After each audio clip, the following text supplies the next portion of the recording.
Abby's with us in Topeka, Kansas. Hey, Abby, what's up? Hi, Mr. Ramsey. I appreciate your time today. Certainly. I'm honored to have you. How can we help? So I have owned and operated a wedding and event venue for almost 6 years. Our annual revenue is around $650,000. We have 3 full-time employees and 20 seasonal associates who help us throughout the wedding season. And I feel like we've almost reached our max revenue for this space, and curious what the next steps are to continue leveling up our revenue. Okay, so you're booked out. You logistically don't have any days left. Correct. Or not reasonable days. I mean, you have weird Yes. days left, but they're not bookable, really. Yep, correct. Okay, I mean, like you're not, like what's a night you would never book? Like Thanksgiving night, right? That'd be weird. Well, you actually might be highly popular. I don't know, but. Yes, correct. And there are some days that we need for rehearsals and some days that are just booked out logistically to host the other events on the weekends. Okay, so wait a minute, like you're doing host other events other than weddings? Yes, so during the week we hold business events and other types of training events. So we rent it out during the week as well. Do they make as much as weddings?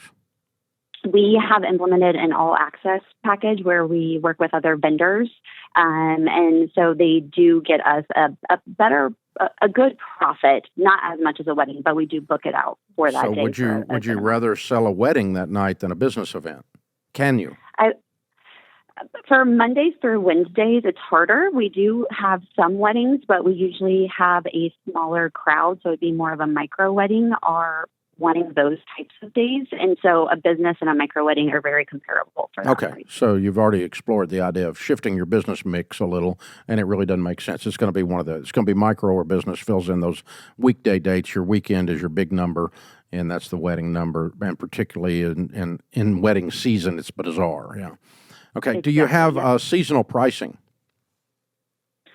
We do not. We have daily price or different day. Why would June not be a whole lot more than the worst month? What's the worst month? I would say February. January and February are the worst months in Kansas. Really? Valentine's? That is engagement season. Yep. So December engagement, through not February. wedding season. Mm-hmm. Yep. Oh, okay. Yep. Oh, interesting. Okay, so then what I would do is go through and say, what are the hardest months to book? And I would leave their pricing alone, and I would raise my premium months. Perfect. And get my revenue up. And so what I want to do is max out this thing before I start talking about, and that's why I was poking around on the business mix as well. Do we change the business mix during the week? Sounds like you don't, but I think June and July should be a lot more than February. Yes, definitely. And September and October, the fall weddings are prime right now. Yeah, and is December a big month? It is. We do host weddings, but we charge a premium for larger business events, so larger holiday parties. Yeah. Okay. So you don't do like the tax wedding. Like if I get married by the 31st, I get a tax deduction, right?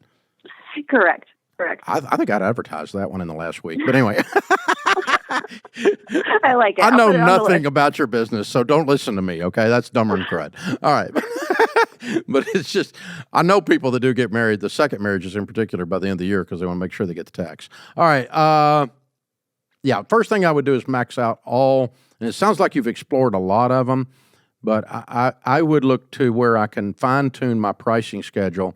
You probably have as much as, you said you did $1 million top line? No, 650. I'd like to. That's my goal. My goal is to get to $1 million. I'll bet you got another 150 to 200,000 top line you can add by messing with your seasonal pricing. That's my guess.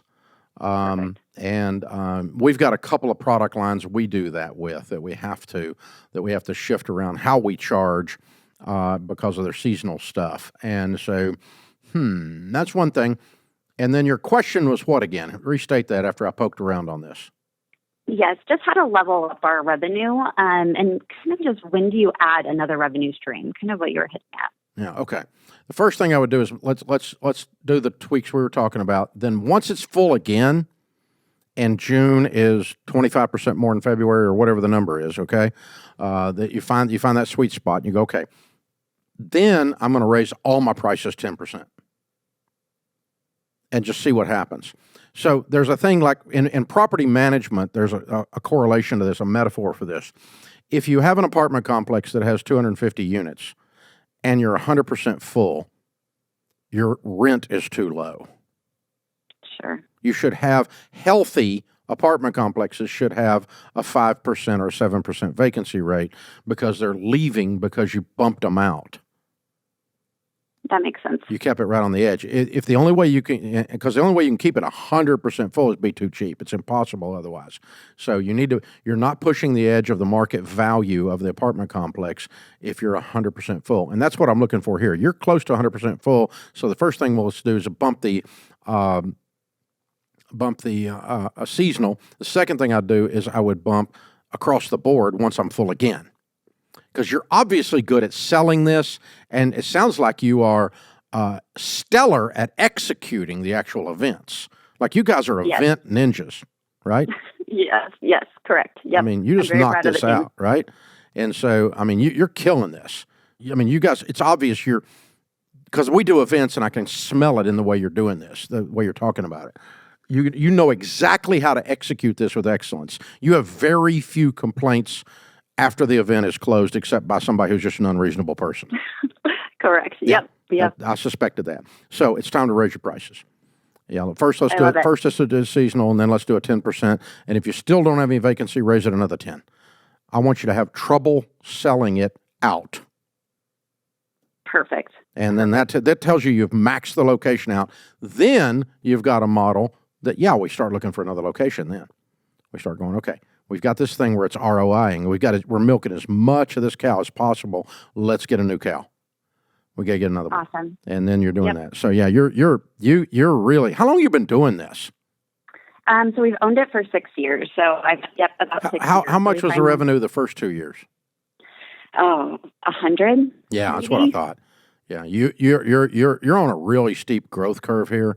You've learned to delegate. You've learned to grow. I mean, you went from treadmill operator to Pathfinder, and you're probably sitting in the trailblazer stage, I think.